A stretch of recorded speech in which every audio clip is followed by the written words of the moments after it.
And we are back with another episode of the Wrestling Roundtable, where we talk about all things in the occasionally wild but mostly ridiculous world of professional wrestling. With Dominique LaRue, I'm Ryan Hall, and my guy, we got a new champion finally. We finally got a new Universal Champion as Drew McIntyre defeated our good friend Cody Rhodes on last episode of SmackDown. Yeah, we are finally officially out with the old and in with the new, and it's a very strange feeling about It that. is. Um, as shocked as I, really not shocked because it's just like okay, y'all done went to the well too many times with this Drew versus Cody, so eventually we got to have some type of different outcome, and I mean you're doing three stages of hell and Drew don't win that, then we doomed for the entire year of like storyline. Because I mean, like we've you said it numerous times on the show. Like once you get to that point where a stipulation match of that magnitude happens, you got to have a big payoff. You can't just have the same old outlook on it because if you do, then your your end game is going to be ruined. So you know it's such that we have social media now versus back when we was coming up watching wrestling because you see the result of the match and then with the result here comes the news about like Cody needed time off with his daughters and this that and the third, and that's totally understandable, like you know Yeah. get all the time you want, and we're glad for that. And Cody and Drew are good friends, so I mean it's pretty much the same in the realms of Kevin Owens winning it if that was the case, if Cody needed time. But it made Drew's win feel less than to me because of just those particular stories. And then, they was overseas. And Yeah. you and I have constantly texted each other back and forth. It's funny how the shows have elevated when they go overseas. But then when they come back to the States, we keep getting the same bologna and ham. But yeah, overseas they get the grape poupon and the lobster tails and all these other things. And the Wagyu. The wagyu and Yeah. yeah, the fine dining and wine, and we get Coke 45 and some you know ale steaks. So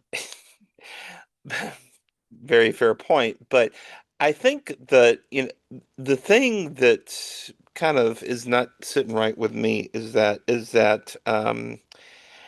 I really wish social media, I really wish I could not have been spoiled by that because oh yeah, I knew it was coming before I even watched it on TV. But be that as it may, I feel like there's one storyline point in that match that there's a lot of questions around. And that is Jacob Fatu taking out Drew McIntyre in the middle of that match, in the middle of the cage match portion of that match. Now, if they go with what I think they should go with, it makes perfect sense. And I say that because Jacob Fatu got taken out back in the fall. Turns out he had to get some serious dental work done, which I can kind of relate to, unfortunately. But but and he was he was on the show for a little while. But you brought up an interesting point because like the speculation that you and I have is that it was Jacob Fatu that got taken out by Drew. And that's why he came after him. But if you remember when before he came after Drew, he actually tried to go after Cody at first. Mm. Yeah, I didn't know. And I mean, it kind of makes me think there's another layer to that onion. Yeah, as we were talking before the show, he came after Drew. Obviously, Drew was crawling out to the floor, but Jacob stopped him, and Jacob got taken out before he even got a chance to get an opportunity to fight Cody for the belt. I mean, he had to go through Drew, and potentially, if he gets through Drew, then he gets his opportunity at Cody, and that'd be the main reason why I'll be pissed at Drew because you took me out and I didn't even get an opportunity to better myself, get a championship belt, get the quarterback one chair at the table. But he attacked Drew, and if you're pissed off at someone to the point where you see red, you're not going to just kick back and look at this person just you know laying on the floor or whatever Drew was doing when he after he was like slamming him against the turnbuckle or whatever. But Cody intervened, and I'm like, why is Cody intervening? Like, I understand, his pride. Maybe he was like, hey, what you doing interfering in my match, blah blah blah. But then when you put your hands on Jacob, and Jacob was already red, like he's seeing like nothing but red. I'm fighting, like I'm off.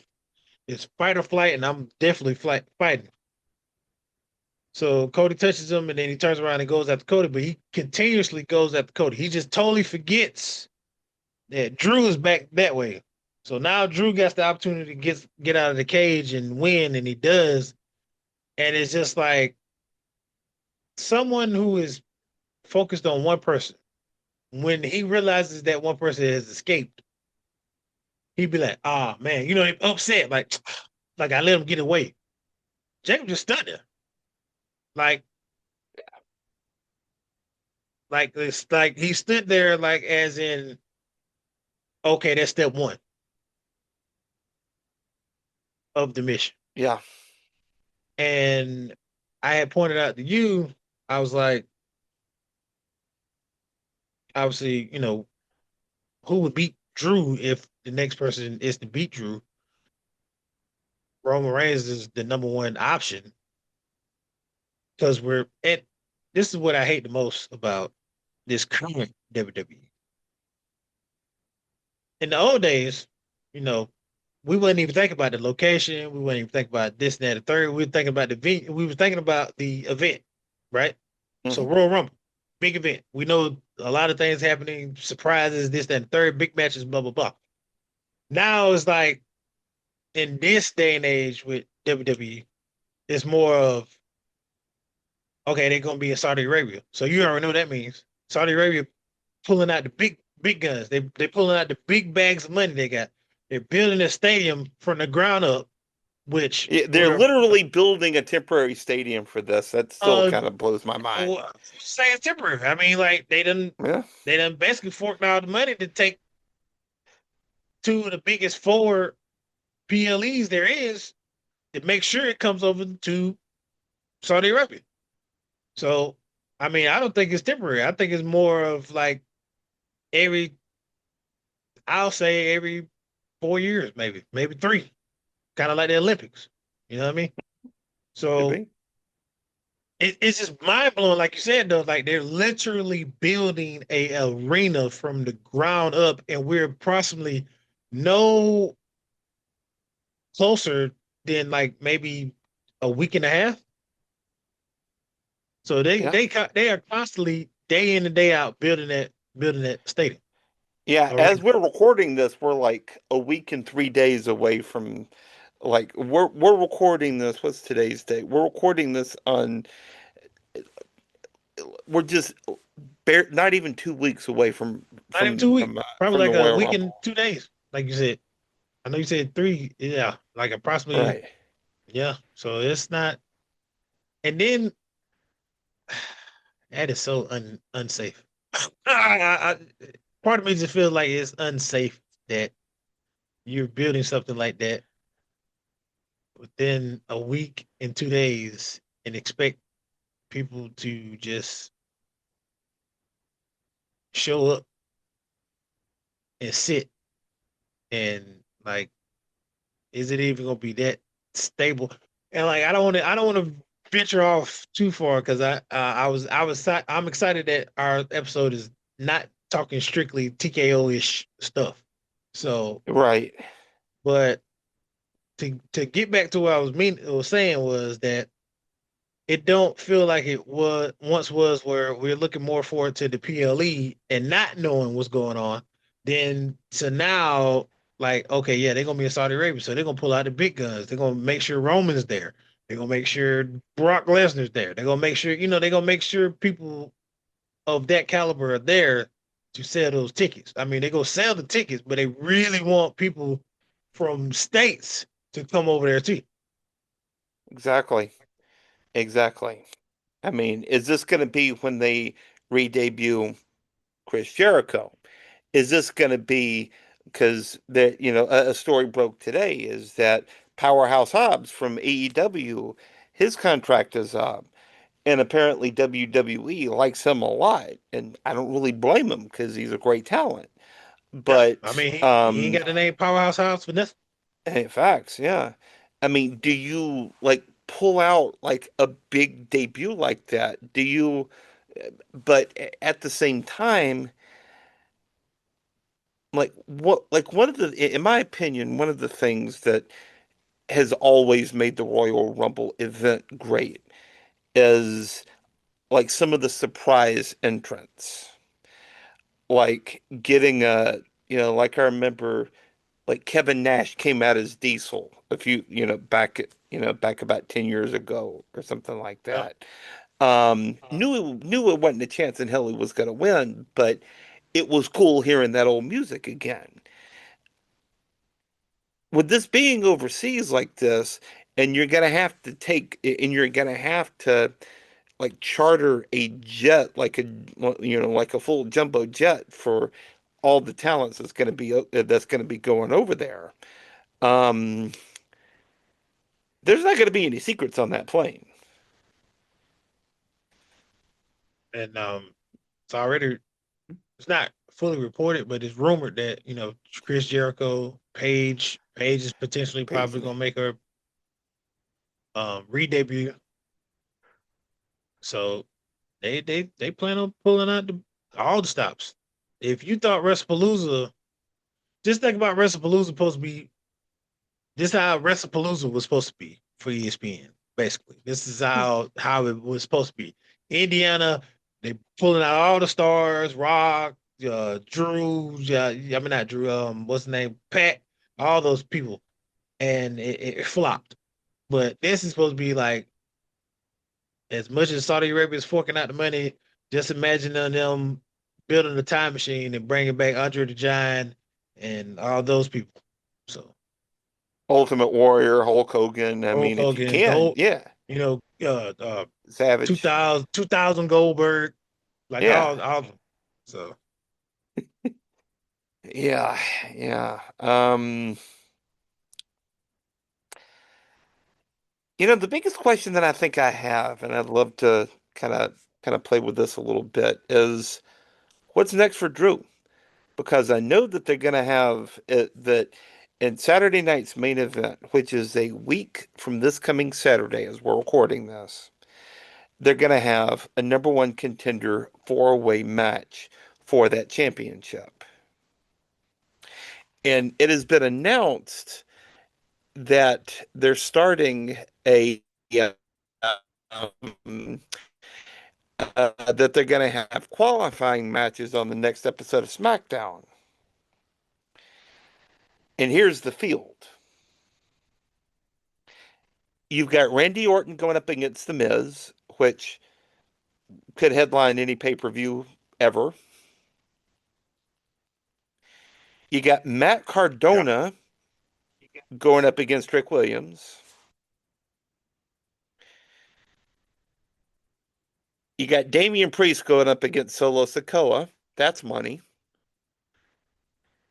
And then you got Sami Zayn and Ilya Dragunov.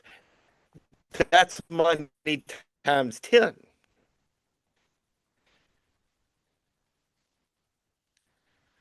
What do you do with all that? What do you do with all that?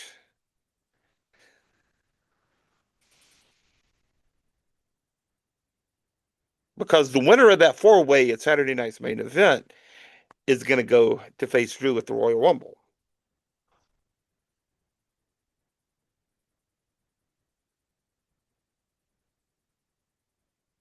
Part of me would have, part of me would have just said Randy Orton, but with Sami Zayn going to Saudi Arabia and like the fanfare that he has over there is like Kobe in Japan. It's it's monstrous to say the least. Like I feel like Yeah. how people feel about And Roman not to Reigns get over not to here get and is not to how get people feel political, like but yeah. But yeah, not to get political, but the mere fact that Sami Zayn is beloved in Saudi Arabia, that says something about kind of how things have changed. absolutely. Read between the lines on that one. And I feel like that's where it's going to go. And then like with different reports on social media about like, people bringing up the fact that this is a potential storyline because Sammy has never beaten Drew. And, you know, Yep. people love the underdog story and they wanna run it back again with Sammy, he quest he went after the IC title with Gunther and it was a big mountain to climb, and is he gonna win that? And blah blah blah. And then he finally wins, and that was a great story. But it wasn't on the same. To me, it wasn't on the same magnitude as Cody winning the belt. And we love Sammy, and the IWC loves Sammy, and I love Sammy. Like I just part of me, you can't cook up a storyline for me for him winning the undisputed title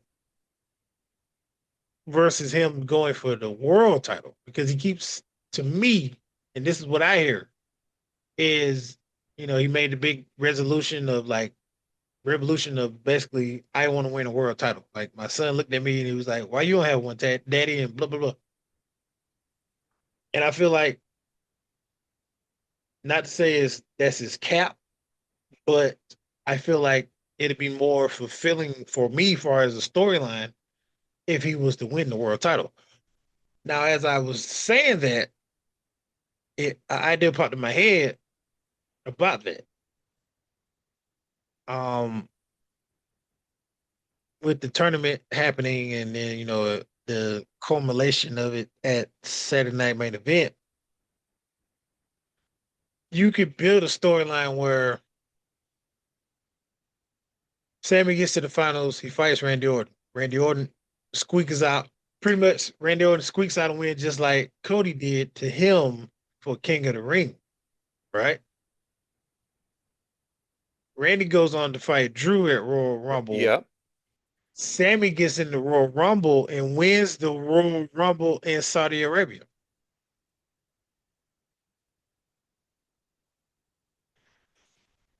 Sammy becomes the number one contender for WrestleMania, and he has a choice between the undisputed title and the world title. Now, granted, I know by me saying this, he's going to go the complete opposite, and it's going to put me to death. And you're going to continuously hear from me. But if I was a betting man, if I was the one writing the storyline, I would make Sammy go after the world title because, to be honest, they have no idea what they're doing over there, Raw. To me, it looks like a big cluster F of tomfoolery going on. Now, granted, as I say that, the Finn Balor situation has popped in my head, but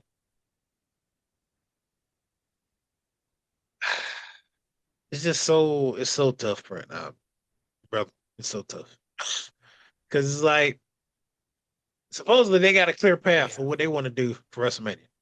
That's what the rumors are. They got their clear path, bearing injuries or anything like that to kind of Or so we sway think. them away. But that's my perfect outlook on things. Sammy wins the Royal Rumble. He goes on to challenge CM Punk. And then that leaves Drew. And then now we got the Elimination Chamber. But it's in Chicago. So like I can't fathom elimination chamber, excuse me, being in Chicago and CM Punk is not even involved in a match of some sort at Elimination Chamber. So now I'm just as confused as I I was was like, before I even made a that won't statement happen. about That won't happen. yeah. So Yeah, yeah, just as confused as before you started talking about that. But my, what comes to mind here is that I feel like the path for Sammy. I feel like Sammy is my choice for the Royal Rumble. I know we haven't gotten to our Royal Rumble preview episode yet. That's coming up in a couple of weeks, but I feel like Sami Zayn makes too much sense winning the Royal well, Rumble. spoiler alert. I guess we didn't spoil our first choice. So Well, I'm sticking to my guns here, but um I feel like you've also and also you still got Randy Orton chasing 18 too. Could they pull yeah. the trigger and what is he up to now? 16? He's at 14. He's chasing for 15. Okay. All Yeah. right. Could they possibly pull the trigger on Randy Orton taking 15 at the Royal Rumble?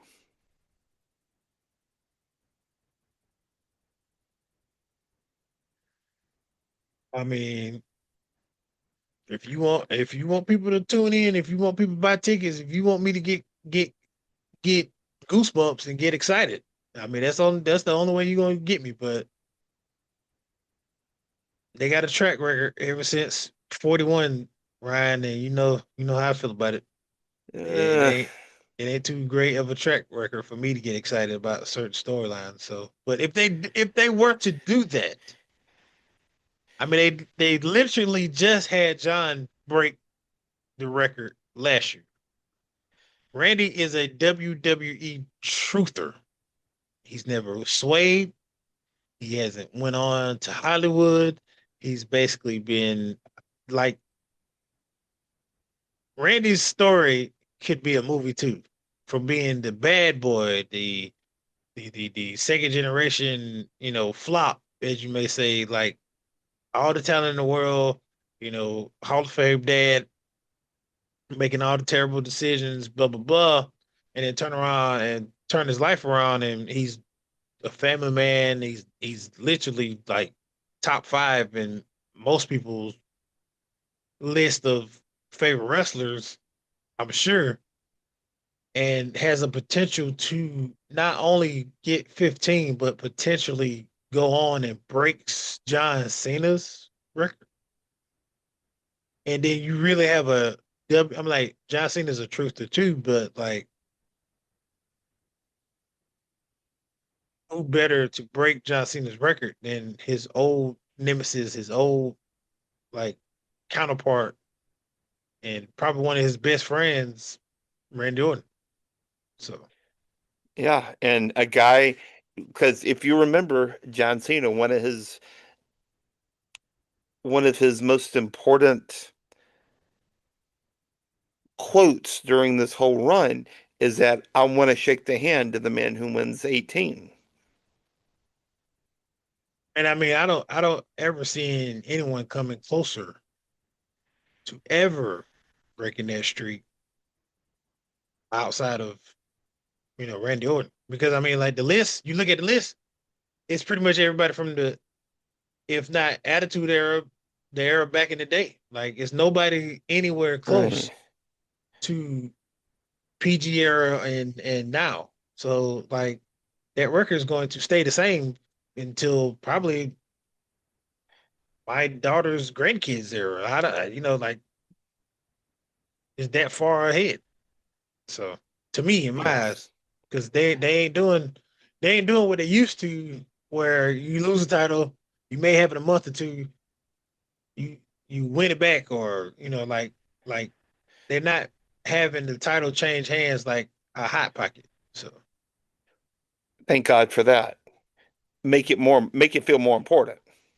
it was important to me. It was like doing like for it, and I know as insane as it may be, but me seeing like okay, the Undertaker has the title. They turn around, he loses it to Triple H. Triple H turns around and loses it to Kurt Angle. Kurt Angle loses it to Triple H again. The Rock comes out of nowhere, beats Triple H for it. Like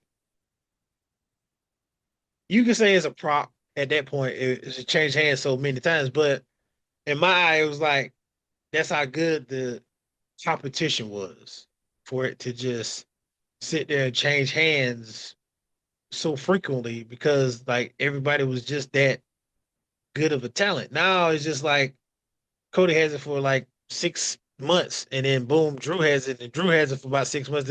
It just it doesn't.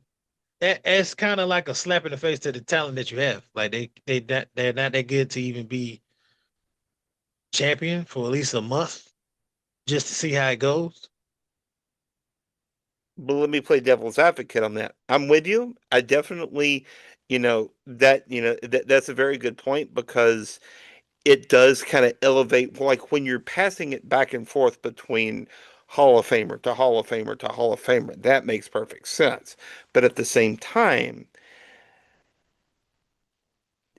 if you have somebody that has a super long reign, a Roman reign, let's say, if you have somebody that has a super long reign, that gives that guy credibility, that gives the title more credibility, and that kind of brings you back to the days of Bruno Sammartino and Hulk Hogan and all those guys from back in the day who held on to the title and made the title because as you and I have both said, the most difficult thing to do in professional wrestling is not to be the champion. It's to chase that championship. And when you finally get that championship, that's when the weight of the world becomes that much more because you're the one who's going on the media appearances. You're the one who's doing the autograph signings. You're the one who's going on Jimmy Kimmel or the Today Show, or whatever the equivalent is, overseas. Um, but you're also responsible for a lot more of the ticket sales, of the pay-per-view sales back in the pay-per-view. My point is that the They right make guy, the right yeah. guy can make that belt mean so much more if you put it up, because when they had it on Roman Reigns all that time, they put it on him at the right time. Back during the pandemic when nobody could, when you couldn't buy any tickets. And you just had to focus on But you had him hang on to it and just built that aura just to incredible heights to what we've got from him today. He doesn't have a title, but as soon as those drums hit in his music, the crowd blows sky high. yeah, absolutely. And it goes back to the point you made, and we say this all the time on the show, if not all the time, every other time. It's not about the title making the person. It's about is the can the person make that title? Yeah. Just like Ric Flair said, to be the man, you got to beat the man. He never said to be the man, you got to have the title. It's like in order to be who I am in my status, can your character do the same thing? And when you look at the champions or whatever, Drew is the champion now. What's Drew's greatest um aspect of his character. He's got the look, obviously, but Hmm. he also has the charisma as far as like a heel. Like people despise Drew. He can make you absolutely despise him and be sick and tired of his antics. That's another thing. And he's a killer. I mean, yeah, yeah, Like you can't deny it. Like he shouldn't be champion because he obviously is. And then you sit and go and look at other champions, previous champions at that. Okay. Case point. We had this conversation a week ago. Maxine Dupree. Like I love Maxine Dupree. I was so happy she got the title. And I was looking forward to her growing with that title. I was looking hmm forward to not even her growing with that title, but other people growing with her, as far as like the Ivy Niles and the other women in the back that don't get the TV time as they should to maybe go after something like that, like a title like that, because they're obviously not going to be used to go after the world title. They're basically just stepping stones for the champion at the time to just get their feet wet as far as being the champion and get a win under their belt. But with the mid card title, that is a title that you get. I mean, how many times we've seen it in the past? Like sometimes the mid card title was way better matches than the actual world title matches. oh yeah, I mean, at one point, the Miz made the IC title the title. Like nobody was talking about the Universal title at all. We were talking about the IC title. All the matches he was doing, yes, some of them he cheated or whatever the case may be, but the storylines for him were way better than guy. I mean, and at that point, Brock Lesnar had a Universal title, so we knew, like yeah, you got somebody going after Brock Lesnar, but is they really gonna beat Brock Lesnar? No. yeah. I mean, think about it like this. It wasn't the world championship. It wasn't the big belt that made Eddie Guerrero who he became. It was when he was holding that mid card championship. It wasn't I mean, you can even go back to Savage. You can even go back to Steamboat. You can even go back to Mr. Perfect. Razor Ramon, my dearly departed fake Uncle Scott Hall. Um, you could go back so far. Um, Guys like those mid card titles could be everything. Could be absolutely everything because those were where some of the best matches were. Yes, WrestleMania 3, one of the most famous shows of all time. Yes, we remember Hulk Hogan and Andre the Giant, but we also remember that absolute classic that Macho Man and Ricky Steamboat had I for mean, the that, Intercontinental Championship, one of the best yeah, WrestleMania matches of all time. they have that on the showcase on Yeah, WWE 2K. I think it's 2K25 or 2K26 where you start off playing in that match or something like that. But right. what I'm trying to get at with Sammy is the I love Sammy to death, and I love his character, and I love him being the underdog in this. But Sammy to me has always been the obviously the underdog, but we have two titles and two distinct titles. Hmm. One is the mountaintop, right? The face of the franchise, the quarterback one, as Cody likes to say, the OTC throne, because Roman made that gold W belt into what it is now. The belt he had that Cody won that finished his dream. Then you have the quote unquote workhorse belt, the belt Seth Rollins has made popular. Um, it's to be honest, it's been passed around like a hot pocket. Seth Hmm. had it, and he turns around, loses it to Drew. Just for 5 minutes later, he loses it to Damian Damian. And Damian loses it to Gunther. Yeah. Yeah. And Gunther has it. And then he loses it to Jay, which is not disrespect to Jay at all, because I was happy he won. And Jay loses it to Gunther again. Yep. So Gunther's been the only Seth was 2 time. Seth had got it. Seth was the inaugural. I butchered that name. But he was the first champion. Then he turned around and won the title back. He is he 3 time? No, no, no, no. He's two. Okay, okay, okay. So yeah, Jay loses it to Gunther. Gunther loses it to CM Punk. CM Punk loses it to and we go back to that. Who beat CM Punk? Seth Rollins. 5 minutes. He had the belt. Like, don't get me wrong. I mean, the undisputed title has been on Cody twice, and it's just like, yeah, Cody finished the story, then he wins the belt back after he loses to John.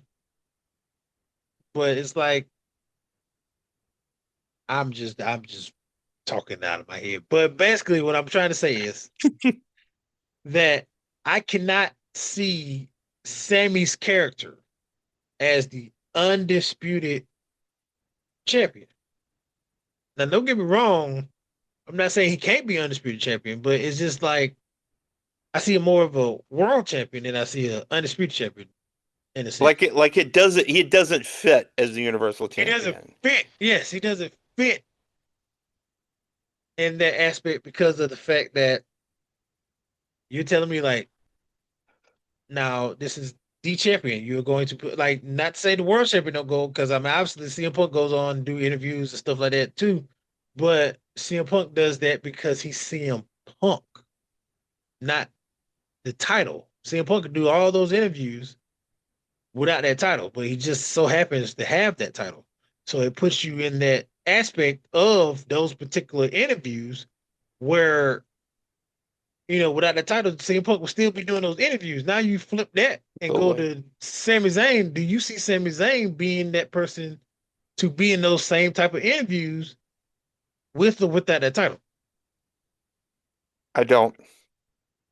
So that's where I'm getting at, as far as like anybody's confused about what I'm saying is like Roman can go on the I had his name in my head and I forgot. Oh, Jimmy Kimball's and the Jimmy Fallon's and like those type of shows without the title or with the title. Sammy can go on those shows too, but it's like, is he still gonna get the same fanfare? No, because like it's either gonna be us as wrestling fans watching the show, or just so happen people like Jimmy Kimball, so they just gonna watch the show anyway. And be like, okay, well that's that dude from wrestling. Where Roman now is on the aspect of, oh, that's that dude from that's that dude from like it's so many women out there. You show a picture of that person, you show Roman, they're like, who's that? Like now they either 50-50, they either wrestle fans, they know who Roman is, and they still got the same reaction, or it's women that don't know he's a wrestler and like, oh God, I need to start watching wrestling now. I've seen it. So Yeah. like I've literally seen women do that. And then like you turn around and it'd be Sammy. If you put Sammy right there, they're like, who is that? That dude like he was in the Jackass show or something. Well, I mean, he did a WrestleMania match against What? Steve-O, What? Yeah, Johnny Knoxville rather, but yeah. Johnny Knoxville. Yeah. So A hilarious match, by the way. But yeah, no, Roman Reigns is a lot more of a mainstream star. I mean, Roman Reigns, didn't he do a spread in Vanity Fair magazine, which is a yeah, like mainstream as it gets, you know? yeah, big time. N Now, Sami Zayn, on the other hand, that's like the guy you probably see at your local gym, probably like a dad going down to the hardware store, going to watch his son play baseball on a Saturday morning.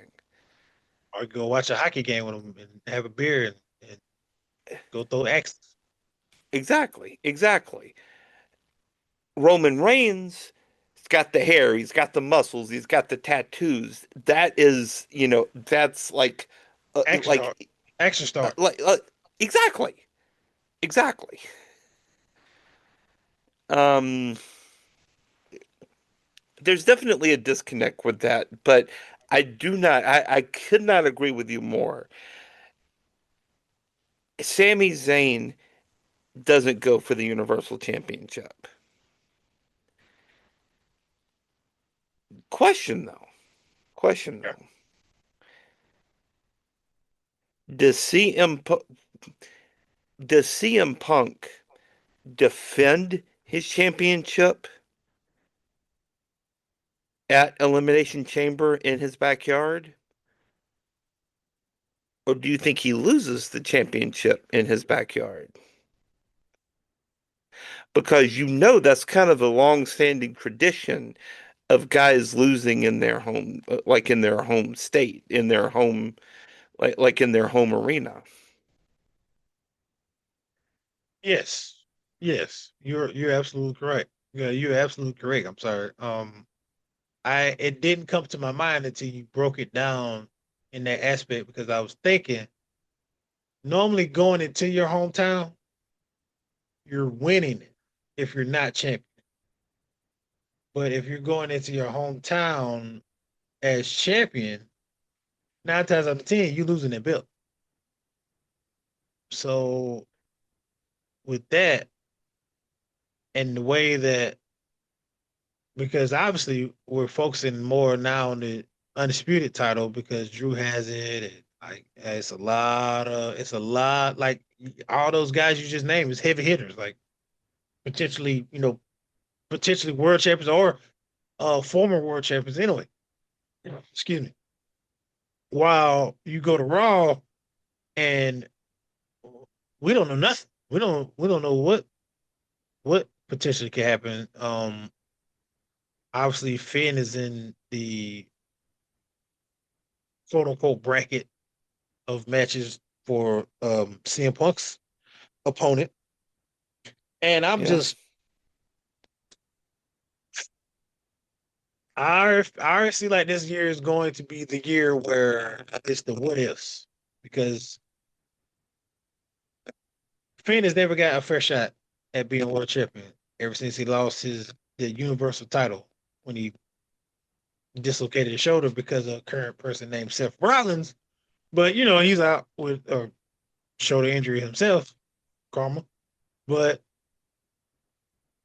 Finn never got a real shot at what he could have been with that title. And he already had a fanfare. He already had that momentum behind him from the indie fans and just fans of NXT. And like speaking for myself personally, I had became a fan when he came out from NXT because my ex-wife, she got me back into wrestling around that time, 2016, 2017, and I didn't know nothing about Finn. I didn't know nothing about Shinsuke or Samoa Joe, you know, those type of guys in the black and gold era. And then I started watching Finn, and I was like, I really like this dude. Like he has everything about Finn Balor, Prince Balor. Like that dude was the guy. I can see him being the guy. This dude now that we have with Judgment Day, no. I mean, to be honest, he's a joke. To be honest, I yeah, mean, not to say Finn is a joke at all, but that particular character within the Judgment Day is a joke. But if they could tap into the old Finn, the Prince, um, is for Sana when he was in Japan or whatever. But just Finn Balor, just give me Finn Balor back. One of our friends in our group, every time he came out, she'd say Balor arms. Like, I yeah, need that leather jacket Finn when he does like that, and like even if he does the gun, I need the guns back. I need that back. I need the whole. I mean, it basically, if you got an interest where fans want to get involved involved in your entrance, you're already over as that. Like Trick Williams, whoop that yep. trick.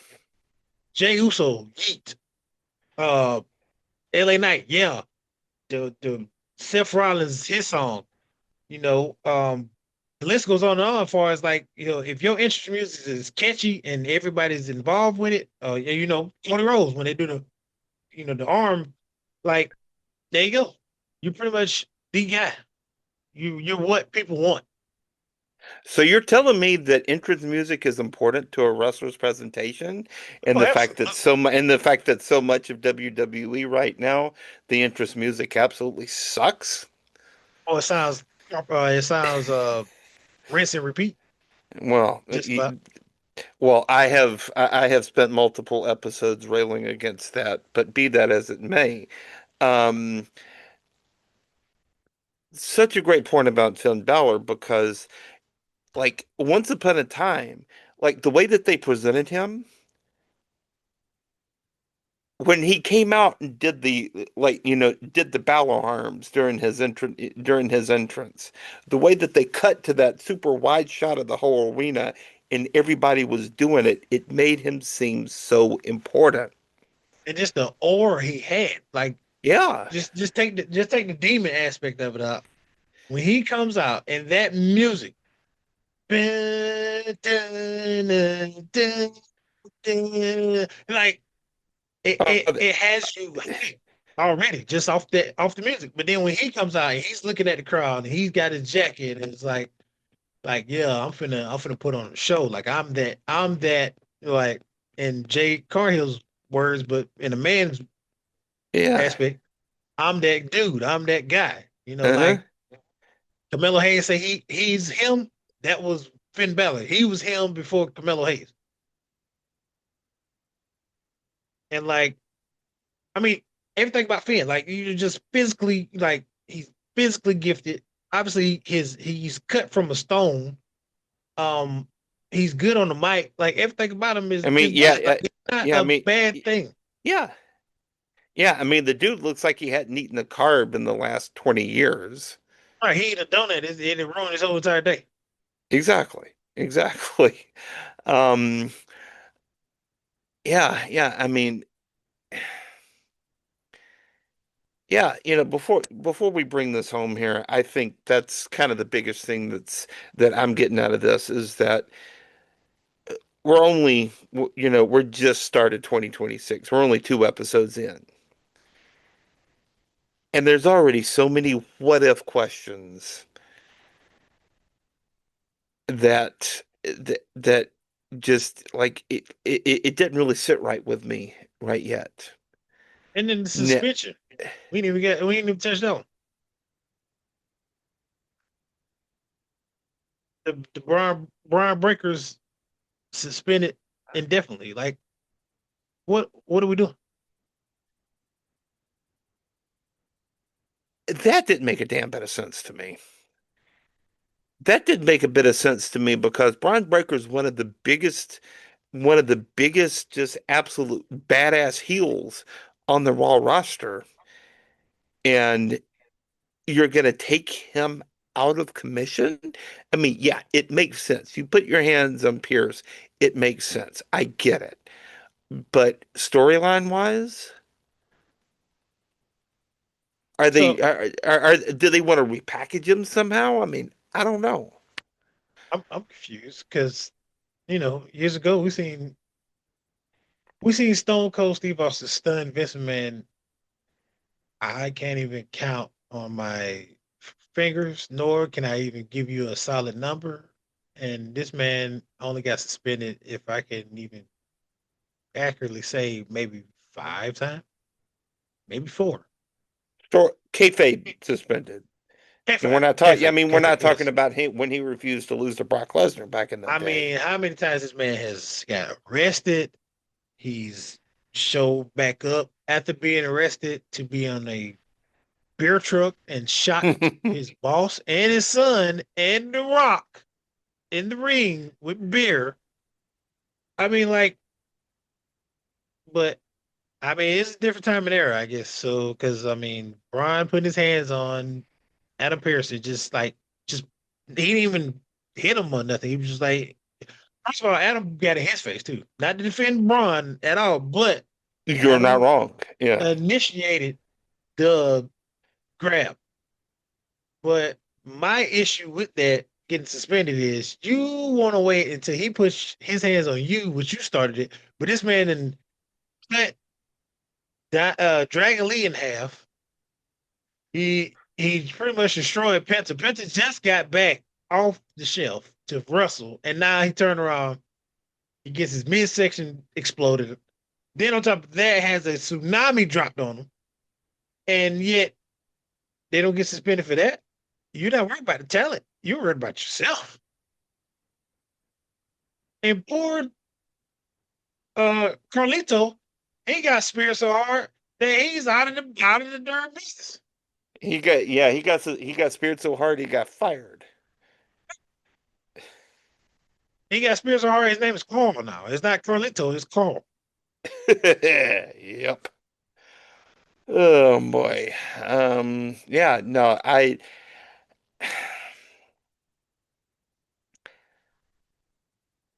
I'm sure Adam Pearce is a lovely human, but as an on-screen character, I can't stand him. And I think the best storyline is him about to blow a gasket and just like have a heart attack as much as he screams and like that vein in his forehead is like bulge. Like Nick's character is very compelling to me. Like Nick's character, I feel we're eventually going to get Nick coming out that suit, and I don't know who is going to be against, but they ain't got too many times talking to Nick like he's just some regular person, like he's Adam Pearce basically. Because I mean, Cody said what he said, and I was like,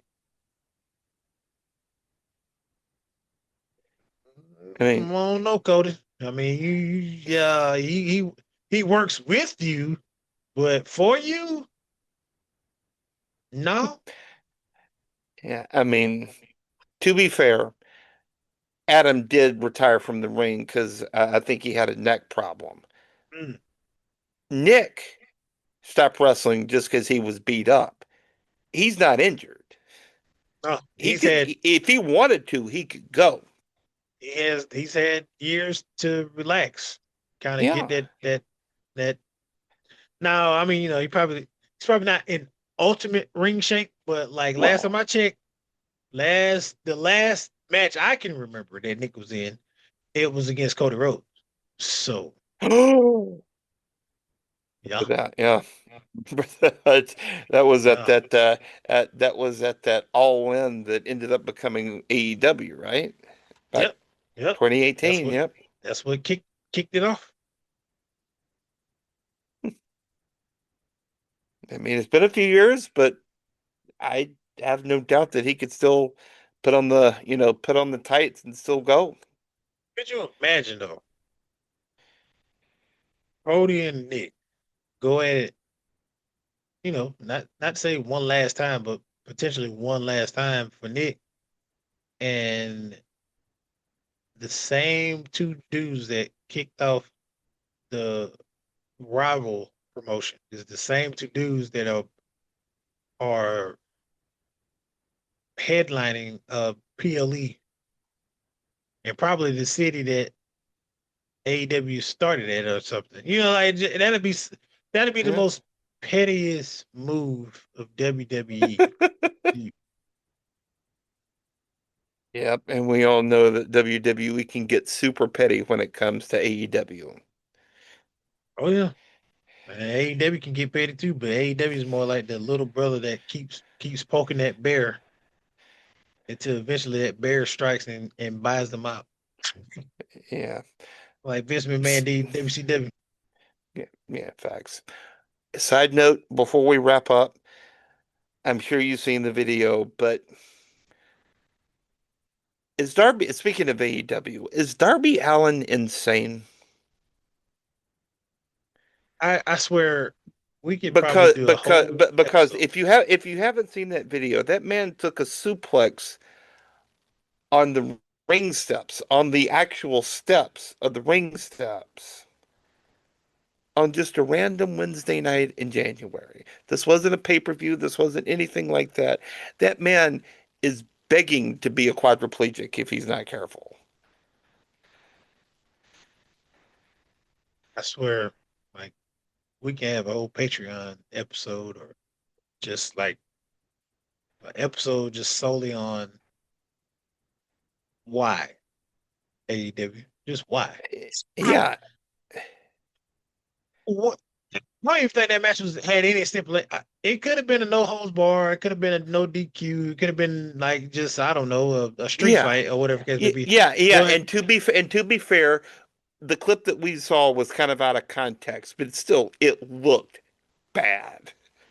yeah, it looked bad. And that's to be honest, I've it's been quite a while since I watched AEW. I don't even try to focus on Wednesdays, even trying to turn, excuse me, to AEW. But one time I watched the match and like eh, they was just doing stuff out of the ring, just doing it. It wasn't even like it was like oh it's stipulation match. It's been something built up for weeks on out, blah blah blah. No, it was just they're just doing it like on a Wednesday on random Wednesday. Or my thing Yeah, is when they sit here and all right, Wednesday you have your show, Friday you turn around it's Battle of the Belts. Where did this come from? Well, like so we just randomly, hey, all y'all gonna defend y'all belts on this particular day, not at the pay per view, and then you gonna turn around and the pay per view is next week or whatever, or it's Saturday or whatever. So it's like, I mean, hey, I know I can sit here and complain and this, that, and the third, but I and we're mean, not going to. last year AEW was the promotion of the year, so I can't really say much. Yeah, and to be fair, I usually work Wednesdays, so I'm not able to watch AEW. Um, but when I see clips like that, it just makes me wonder, because if you remember the tweet that William Regal made showing the screws and whatnot in his Yeah, in neck, his neck. Oh yeah, yeah. and kind of showing, hey, we take basically saying we take sacrifices, we make sacrifices, we put our bodies on the line for your entertainment, but be smart about it. You can extend your career, you can extend your quality of life by not, and like so many people were taking that as a pot shot at AEW, which just screams insecurity for one thing, but for another thing, it doesn't make a bit of sense because I'm still trying to wrap my head around why John Moxley would take that suplex into into that that rail that bed of nails or whatever it was back in the summer. Man, I'm trying to wrap my head. I go further back. Now, granted, there's people that watch the AEW, they told me like, hey, that was the greatest storyline, blah blah blah. It had to culminate into that. But the um Tori Storm, and um at the time, Marilyn, Mariah, yeah, her name was Marilyn something at AEW, and they Mariah was in May. yeah, yeah, Yeah. yeah, yeah. And they was in a yeah, very bloody match. And what culminated to Tori Storm putting her hands in glass, literally Both putting of her them fist did. in glass and punching each other. Like, I'm all for the blood and guts. I'm all for like Yeah.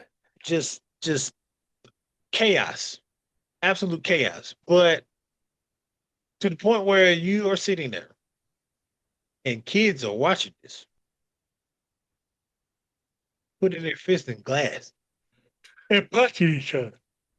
At some point, you have to not go that far. I mean, like I love the entertainment, I do, but we have to think about the safety of people, of the talent. You don't have to go.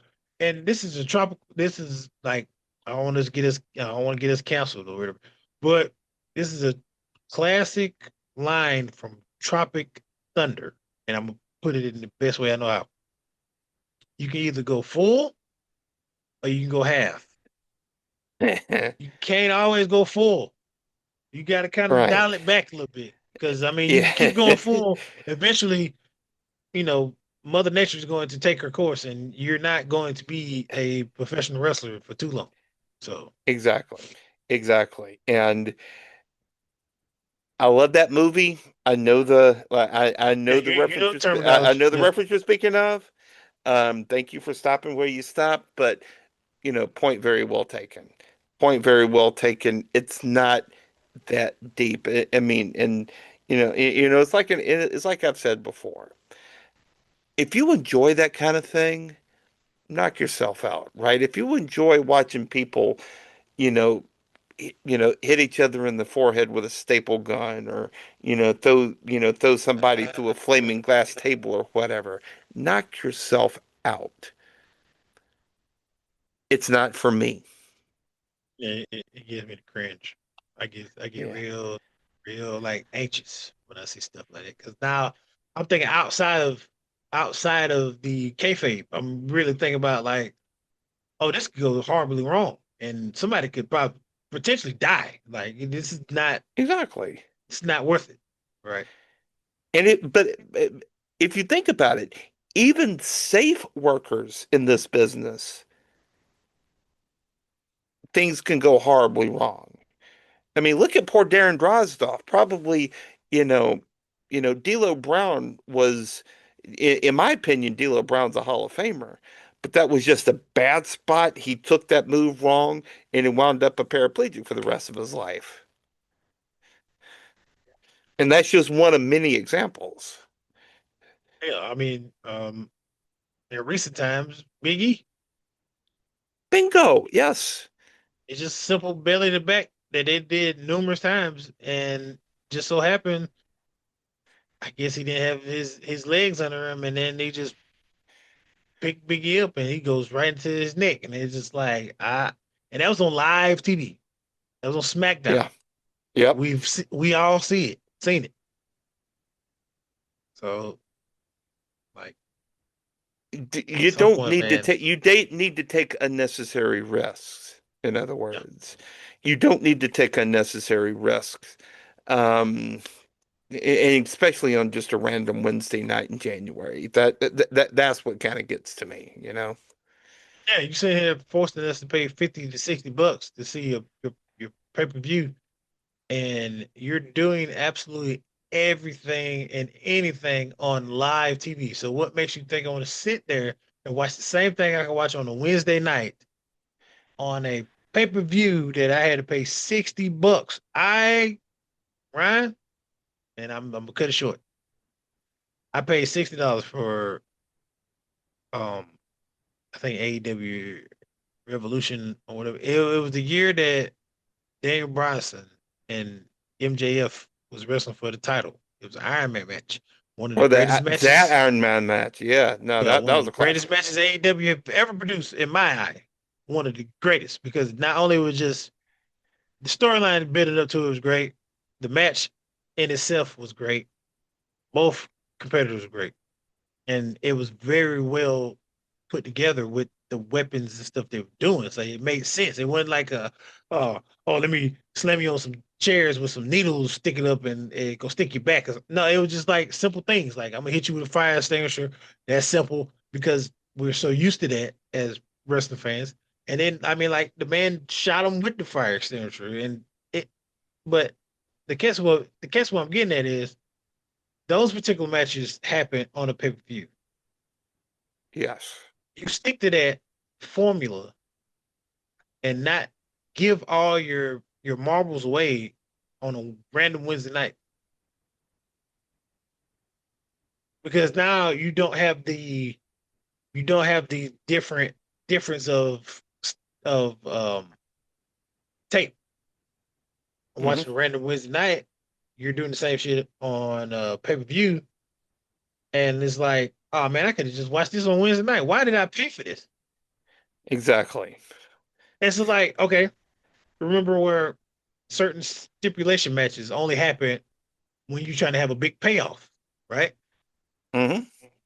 That should be the formula for AEW. When you're trying to have a big payoff, you put all your fire flame table matches and it's needles sticking out of a bat and I'm gonna stick it in your back type matches then, rather than where I could just turn on my TV and watch it. And now my 6 year old has just watched somebody get decapitated. Like I don't, I don't, I can't understand It why doesn't people make sit a here. damn bit of sense. Yeah, I Full can't sit stop. here It and doesn't make see a bit of why they would sense. justify the fact that, oh, the AEW is great. Da, da, da. Cool, but like it's like a Wrestlepalooza. I'm watching it on a Wednesday night and I'm watching it on a pay-per-view night. It's no difference. Yeah, it's really not. It's really not. Where you sit here and you see, I'm not gonna crash out, but you see a Stranger Things theme Raw, Come but on now. then Come on now. but then you turn around and then we got Royal Rumble coming up, and obviously that's gonna be totally different than Raw because like we in Saudi Arabia, obviously they're gonna pull all the celebrities out. Oh, they're gonna